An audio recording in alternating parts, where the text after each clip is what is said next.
C'est terminé, la poussière qui vole quand vous videz le bac de votre aspirateur balai. Dreamy a trouvé la solution avec ce Z10 Station, Z10 Station si vous parlez anglais. On va donc procéder tout de suite au test ultra complet de cet appareil que m'a envoyé gracieusement Dreamy. Si vous aimez les tests ultra complets, eh bien c'est le moment de vous abonner, de cliquer sur la cloche pour les nouveaux tests. Et puis n'hésitez pas à liker la vidéo, c'est quelque chose qui m'aide beaucoup. Évidemment, vous retrouverez comme d'habitude dans la description le lien pour voir le prix de cet appareil. Et je vous indiquerai également s'il y a un code promo. Je vais commencer par vous présenter en détail cet appareil, ensuite on procédera au crash test, et en fin de vidéo, je vous dirai ce que je pense de ce Dreamy Z10, ses points positifs et ses points négatifs. On commence tout de suite par le déballage express. Ça y est, je l'ai sorti de son carton, c'est très simple en fait à installer, vous avez le corps principal qui vient s'emboîter directement sur le socle, le carton il est vraiment énorme, hein, je l'ai mis derrière moi, vous voyez ici, et il est livré dans un carton marron que vous voyez ici de l'autre côté de l'écran, ce qui fait qu'il n'est absolument pas abîmé lors de son transport. Et ce carton, c'est vraiment l'un des plus gros cartons que j'ai pu recevoir avec celui du L20 Ultra que vous voyez à côté de moi. Celui-ci est également très gros. Et ce carton, il est vraiment énorme, hein, il fait 15 kg, c'est vraiment du lourd. Là, vous en avez pour votre argent. Alors, qu'est-ce qu'on retrouve dans le carton? Eh bien, vous avez une station de base, c'est comme pour les aspirateurs robots, vous avez le balai aspirateur qui va aller se vider automatiquement dans sa station de base. On regardera ça tout à l'heure en détail. On a pas mal d'accessoires qui sont livrés. L'aspirateur balai est livré avec une brosse principale. Ici, c'est une brosse équipée de deux rangées de poils, une rangée de poils souples, une rangée de poils durs. Elle est équipée d'un éclairage LED ici sur le devant, des LED bleus qui vont permettre de bien visualiser la poussière sur le sol. On a ici un petit levier sur le dessus de la brosse qui permet d'ouvrir un orifice un petit peu plus grand sur le devant de la brosse pour ramasser des gros débris. Elle est équipée de deux grosses roues caoutchouc et de deux plus petites sur le devant. Elle est également équipée d'un peigne à l'intérieur qui va permettre de récupérer les cheveux et éviter qu'ils s'enroulent autour de la brosse. On regardera tout à l'heure si c'est efficace. Cette première brosse permet de nettoyer à la fois les sols durs, les moquettes, les tapis. Et vous avez une deuxième brosse qui est livrée, qui elle est plus particulièrement adaptée aux sols durs. C'est une brosse souple, hein, une brosse très douce, qui va permettre de récupérer les poussières les plus fines sur tout type de sol dur, parquet, carrelage. Elle aussi est équipée d'un peigne à l'intérieur qui va pouvoir récupérer également les cheveux pour éviter qu'ils s'enroulent autour de la brosse. Cette brosse est équipée de 3 roulettes, une roulette principale ici en caoutchouc et 2 plus petites roulettes ici de chaque côté. Cette brosse n'est pas équipée d'un éclairage LED. Ensuite, on retrouve 3 accessoires. Une brosse un petit peu plus petite, équipée de lamelles en caoutchouc. Ça, c'est la brosse qui va servir pour les tapisseries et qui, elle aussi, comme la brosse principale, est équipée d'un éclairage LED. On regardera aussi tout à l'heure ça plus en détail. Ensuite, vous avez le grand classique, le suceur plat, qui va permettre d'atteindre les endroits inaccessibles, les fentes, etc. Et puis, on peut rajouter également la brosse au bout. Une brosse souple qui permet de nettoyer par exemple sur les meubles et très étroite pour aller, là pareil, accéder aux endroits inaccessibles. Et puis cette brosse-là, qu'on retrouve assez rarement dans les kits complets, on la retrouve plutôt en accessoires séparés, et j'adore ce type de brosse, parce que c'est le genre de brosse qui va permettre d'aller nettoyer les meubles, les escaliers. Elle est assez large, donc elle va permettre de nettoyer très rapidement tout ce qui est meubles, télévision, etc. Moi, je nettoie vraiment tout avec ce type de brosse, c'est vraiment super pratique, et c'est un excellent complément quand on a un aspirateur robot qui fait déjà l'intégralité du sol. Et ce qui est bien, c'est que vous pouvez ranger les 3 accessoires directement sur leur support, vous n'avez rien qui traîne.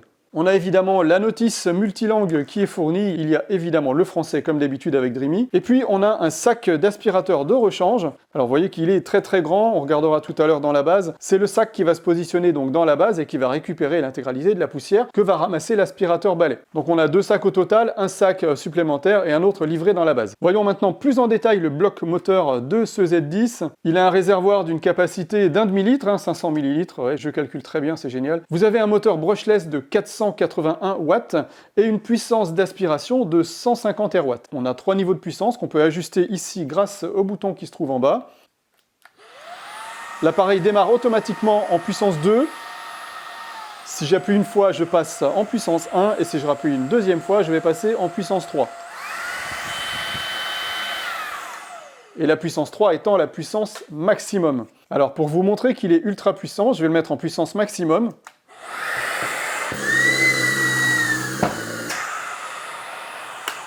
Et vous voyez que j'arrive à le soulever rien qu'avec la puissance d'aspiration. Ça, c'est vraiment la preuve qu'il est ultra puissant. Vous avez une batterie amovible ici de 2900 mAh.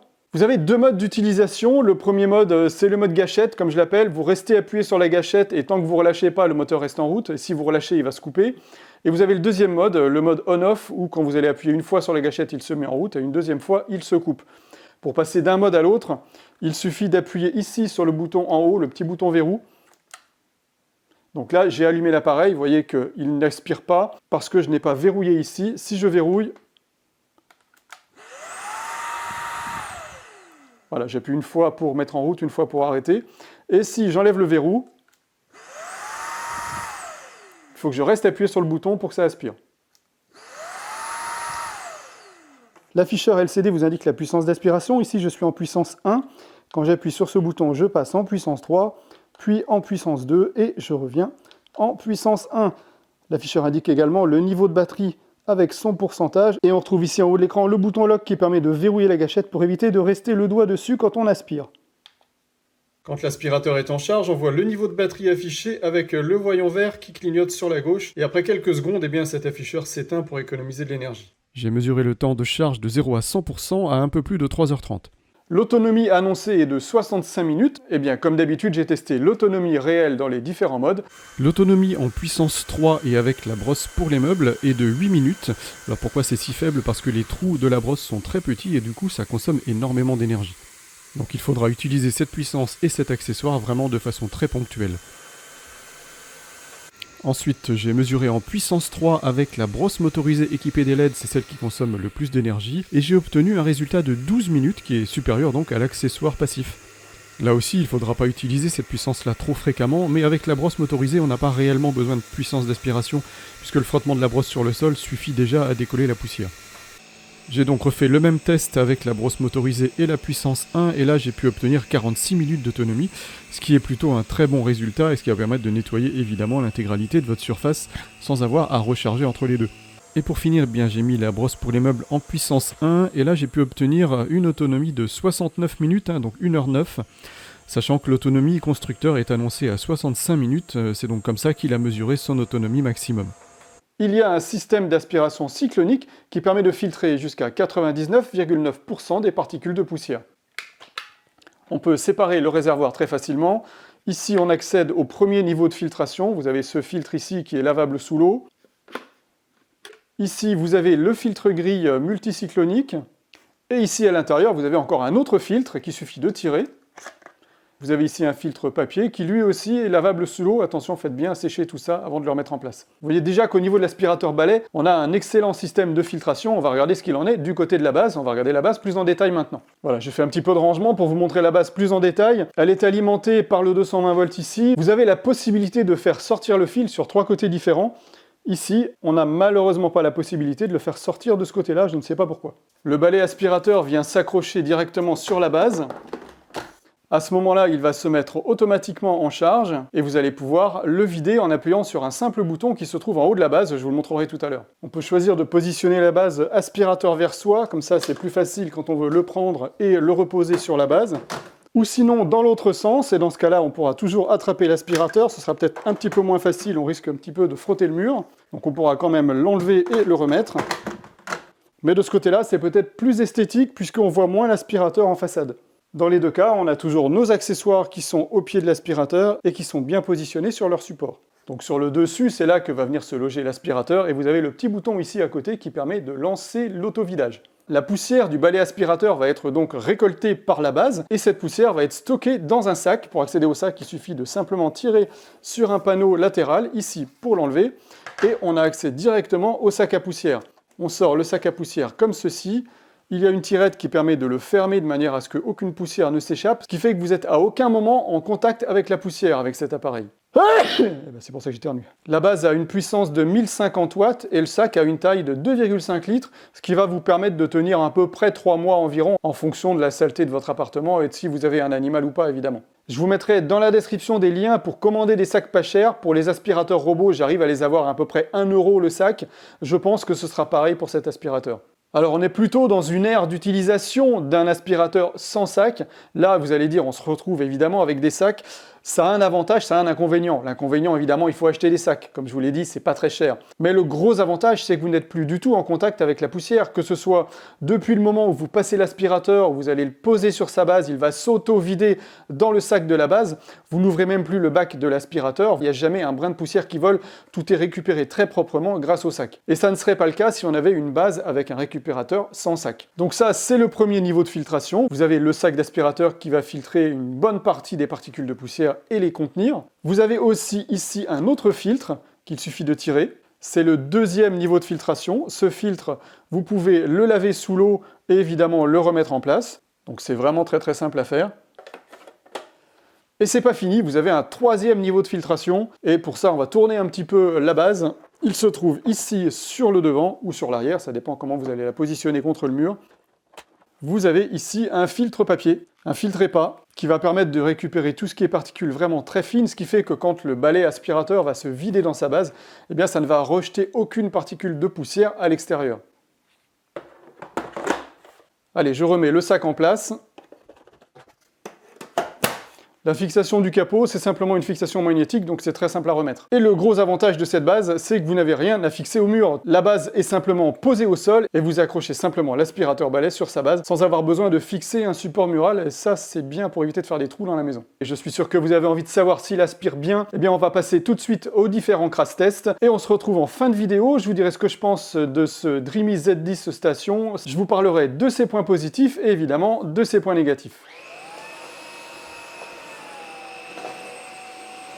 L'appareil est relativement silencieux, il est plutôt maniable, il est assez léger. On n'entend pas beaucoup le bruit de roulement, on n'a pas trop le bruit de plastique, c'est bien amorti par les roues caoutchouc. Là j'ai coupé le moteur volontairement pour que vous puissiez entendre le roulement de la brosse sur le sol.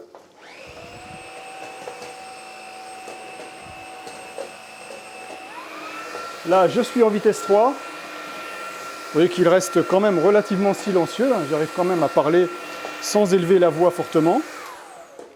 Et puis il va permettre d'aller aspirer sous les canapés par exemple ou sous les lits. Il peut aller assez loin, même si le tube ici n'est pas articulé, ça peut permettre d'aller nettoyer assez loin sous les lits ou sous les canapés.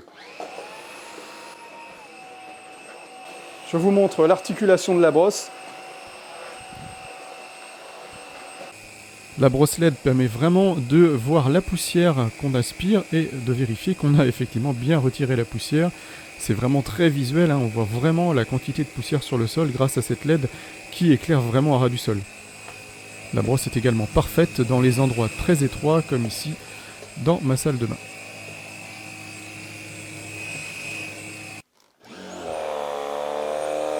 La mini brosse équipée de la LED bleue permet de nettoyer. On a une meilleure visibilité de ce qu'on nettoie, même si c'est pas flagrant ici sur ce canapé.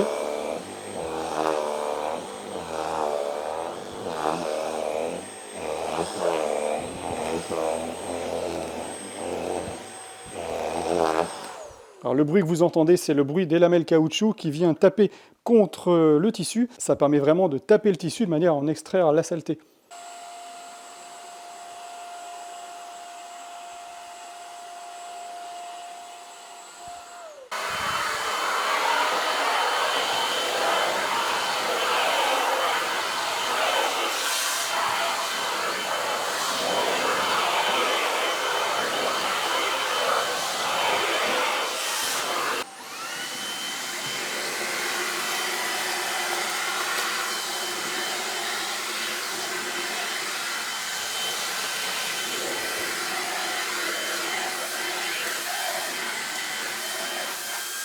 Le crash test habituel, j'ai vidé un sac d'aspirateur sur le sol, j'ai rajouté des miettes du riz jusqu'au bord de la plainte, j'en ai mis également sur le tapis, j'ai marché dessus pour écraser la poussière. J'ai également des cheveux, il y a pas mal de cheveux également pour justement tester cette brosse qui normalement n'enroule pas les cheveux. Allez, on procède tout de suite au crash test. Je commence dans un premier temps avec cette brosse équipée de la lampe LED, c'est la brosse mixte prévue pour à la fois les soldures et les moquettes. Et je vais me mettre en puissance maximum puisqu'on a une grande quantité de débris.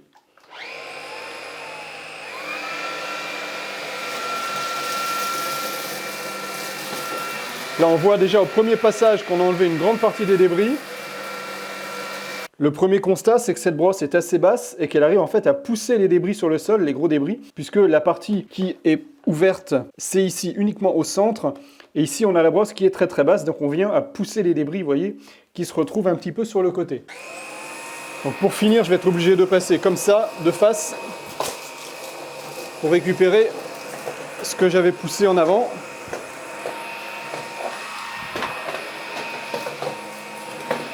Allez, je me remets en vitesse maximum et on va voir sur le tapis.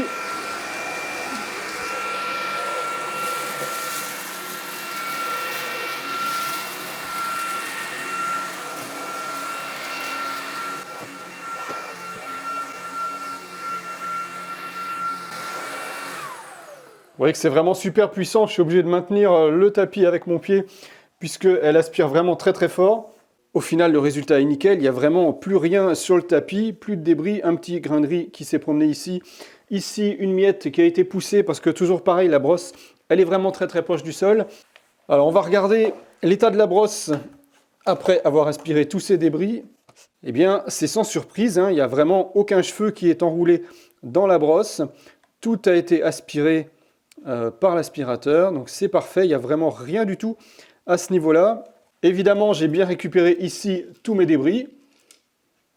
Et donc, eh bien, je vais remettre tous ces débris sur le sol. C'est pas très propre ce que je fais là, hein, mais j'ai pas le choix. Donc vous voyez qu'il y avait bien des cheveux, hein, ils sont là, hein, on les voit bien. Maintenant, je devrais faire exactement le même test, mais cette fois-ci maintenant avec la brosse douce. Et cette brosse douce, elle a ici le carter devant qui est très très haut, donc elle va avoir beaucoup plus de facilité pour attraper les gros débris qui se trouveraient sur le devant.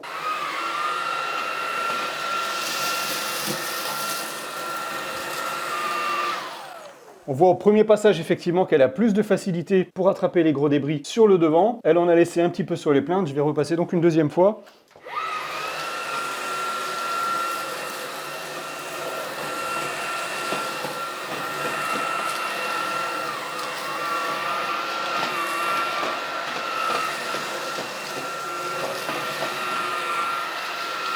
Allez, le tapis maintenant. Alors vous voyez, c'est très très drôle parce que la brosse agrippe le tapis et elle embarque mon aspirateur vers l'avant. Donc je vais être obligé de le maintenir un petit peu en arrière. Ah, alors là, je viens d'avoir un blocage puisque la brosse a aspiré une grosse particule de poussière et qui s'est retrouvée dedans, voilà. Et ça a bloqué la brosse. Donc je vais quand même insister. Alors là, évidemment, ça c'est un cas extrême. On n'a jamais autant de saleté sur le sol, évidemment, et notamment sur une moquette.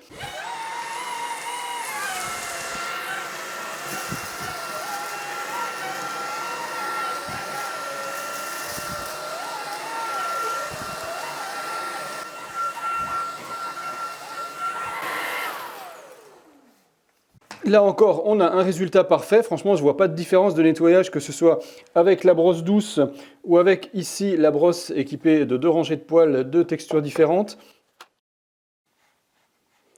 Voilà, juste un petit poil ici.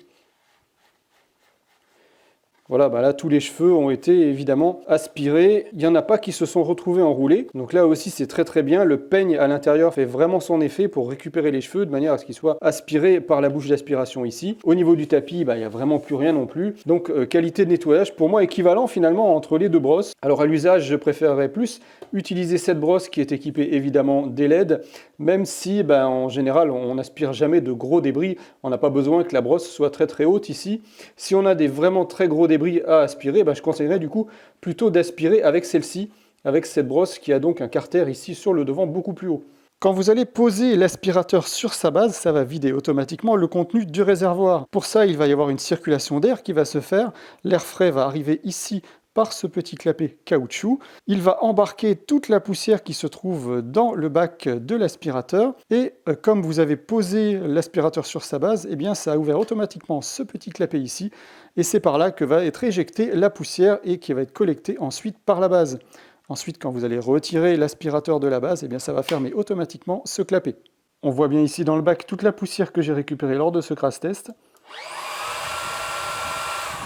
Vous voyez qu'il y en a vraiment beaucoup, c'est même enroulé autour du filtre. Donc eh bien, je vais poser l'aspirateur sur sa base et on va procéder à l'autovidage. Pour ça, je vais appuyer sur le petit bouton vert qui se trouve ici.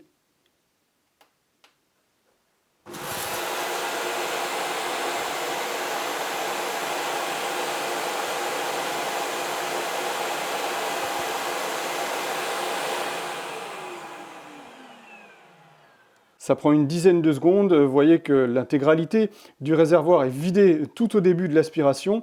Pourquoi ça continue 10 secondes? C'est pour bien nettoyer tout le filtre. Donc on va regarder maintenant si tout a bien été aspiré dans le bac.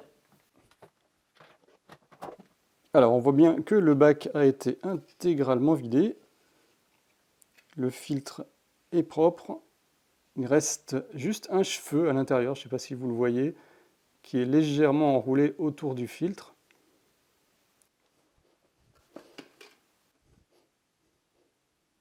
Et par contre, vous avez vu qu'il y avait un petit peu de poussière qui était restée coincée à ce niveau-là. Et donc, quand je l'ai ouvert, eh bien, je retrouve un petit peu de poussière au fond du bac. Mais normalement, vous n'avez pas à ouvrir ce réservoir. Vous vous contentez simplement de faire l'auto-vidage. Là, je vais faire un test, je ne sais pas si ça va marcher. J'ai posé uniquement le réservoir sur la base pour nettoyer, vous voyez, la petite poussière que j'ai fait tomber quand je l'ai ouvert après l'auto-nettoyage. Donc, je vais voir si on peut lancer l'auto-nettoyage de cette façon-là aussi. Eh bien oui, ça a fonctionné. On peut parfaitement procéder à l'auto-nettoyage en mettant uniquement le réservoir sur la base. Et ça, c'est plutôt pratique. En fait, ça peut permettre de vider le réservoir quand on est en cours de nettoyage sans être obligé de tout transporter tout l'aspirateur en entier. Je vais maintenant faire le test des cheveux. Donc, on va mettre plein de cheveux sur la table. Donc, question cheveux ici, et je suis bien servi. Donc voilà, on va mettre des cheveux. Et puis, on va voir si les cheveux s'enroulent dans la brosse.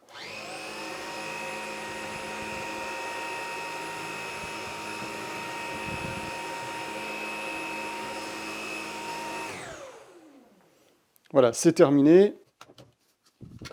Alors, je retrouve évidemment mes cheveux sans surprise dans le bac de l'aspirateur. Ça, c'est plutôt rassurant.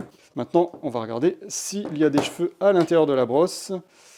Eh bien, vu la quantité de cheveux qu'il y avait, il y a ici simplement un seul cheveu qui est resté là. Mais en fonctionnement normal, il aurait dû être avalé par la bouche centrale ici avec le peigne, sachant qu'il n'y a pas de peigne en fait sur les côtés, c'est pour ça qu'il est resté là. Mais lorsque vous déplacez la brosse normalement sur le sol, à un moment donné, le cheveu se déplace un petit peu et il vient être agrippé ici et passer dans la bouche d'aspiration. Donc vous voyez, un seul cheveu, là, résultat parfait. Je refais le même test avec la brosse douce.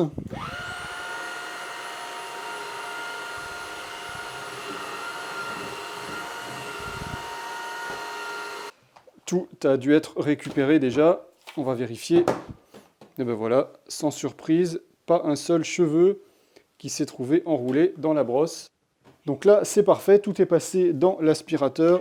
Et on retrouve évidemment ici les cheveux dans l'aspirateur. Là, ils sont montés un petit peu plus sur le filtre. Mais à l'auto-nettoyage, ils sont quand même aspirés. D'ailleurs, on va aller tester tout de suite. Voici donc mon bac avec tous les cheveux à l'intérieur. Et j'ai aussi des cheveux dans le filtre. Eh bien, on va regarder si les cheveux qui se trouvent dans le filtre vont être aspirés et donc se retrouver dans le sac de l'aspirateur de la base. Je lance l'auto-vidage.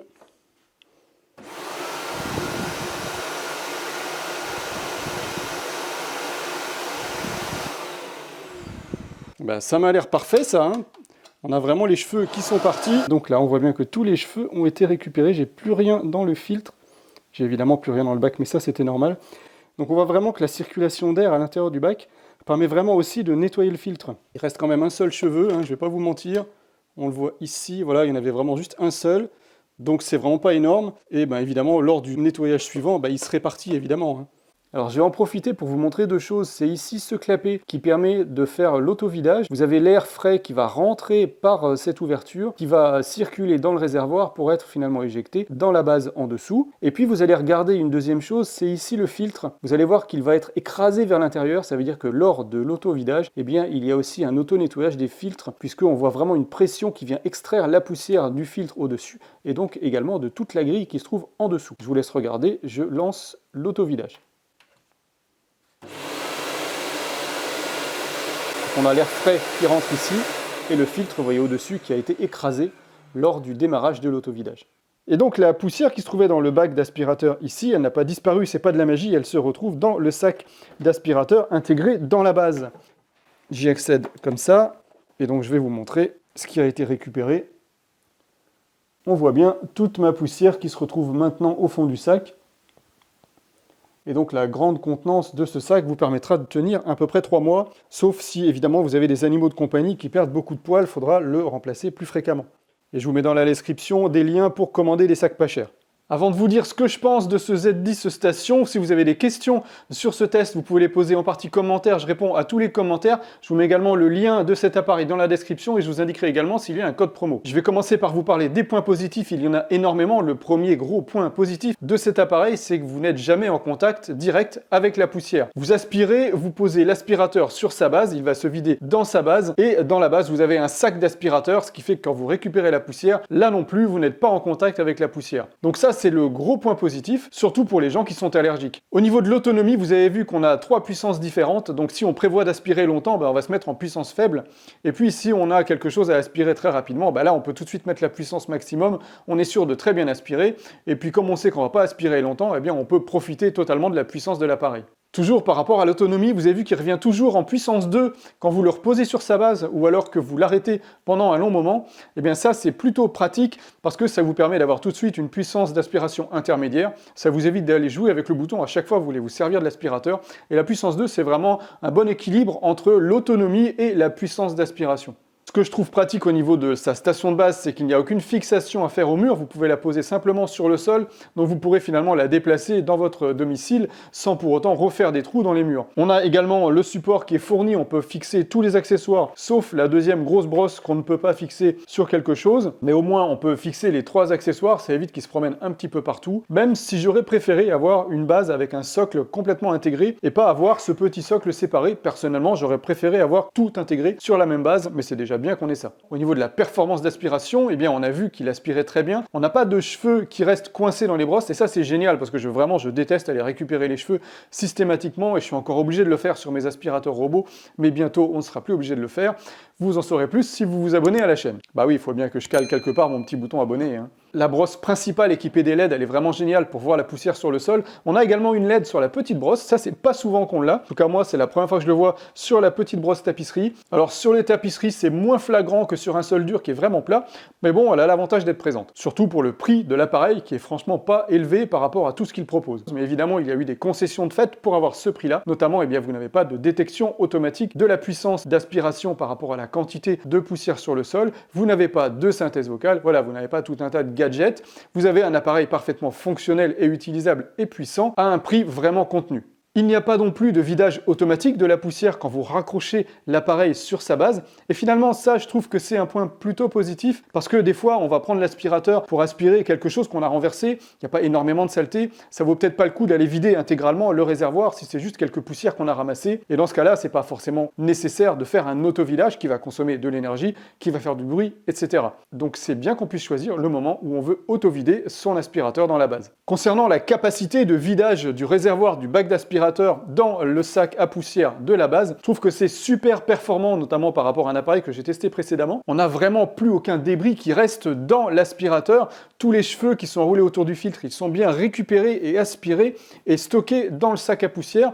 Ça, c'est vraiment bien. Et alors, par contre, on va arriver sur le petit point négatif. Et ce petit point négatif, c'est par rapport à l'accumulation de poussière qui se fait dans ce petit triangle ici à l'intérieur du bac. C'est pas franchement gênant en soi puisque vous n'avez jamais à ouvrir ce bac sauf pour un entretien complet des filtres, et là c'est pas grave s'il y a un petit peu de poussière qui tombe, mais bon j'aurais préféré ne pas avoir la poussière qui reste là dans ce coin et qui vient finalement tomber un petit peu dans le bac quand on ouvre le bac. Je pense qu'il y a un petit défaut de conception au niveau de l'appareil à ce niveau-là. C'est pas bien grave, comme je vous ai dit, on n'a jamais à ouvrir ça. Normalement, vous posez votre aspirateur sur sa base, il va se vider, vous le récupérez, vous n'ouvrez jamais ça, sauf pour un entretien approfondi que vous ferez peut-être tous les 2-3 mois. Et ce que j'ai bien apprécié et qui n'est pas indiqué dans les brochures commerciales de ce Z10 station ni dans les descriptifs, c'est qu'il n'y a pas simplement un auto-vidage du réservoir, mais il y a aussi un dépoussiérage des filtres en profondeur. Il y a une dépression qui se crée lors de l'auto-vidage, je vous l'ai montré tout à l'heure, si vous ne l'avez pas vu, revenez en arrière dans la vidéo, ça vous apprendra à aller voir la conclusion dès le début. Eh bien, cette dépression va permettre de nettoyer à la fois le filtre ici qui se trouve au-dessus. Vous voyez que je l'ai utilisé pendant plusieurs semaines et qu'il est relativement propre, j'ai pas triché, je l'ai vraiment récupéré dans cet état-là. Et également le filtre grille et le filtre multicyclone, il est également nettoyé puisque le vidage du bac vient aussi aspirer tout ce qui se trouve dans les filtres. Donc c'est vraiment un excellent appareil, très complet, très polyvalent, que ce soit sur sol dur, sur moquette, sur tapis. Mais si malgré tout ça, vous n'avez pas envie de passer l'aspirateur vous-même, il y a toujours la solution de l'aspirateur robot. Je vous mets ici le comparatif entre deux gros modèles phares de la gamme Dreamy en aspirateur robot. Cliquez dessus et on se retrouve là-bas tout de suite.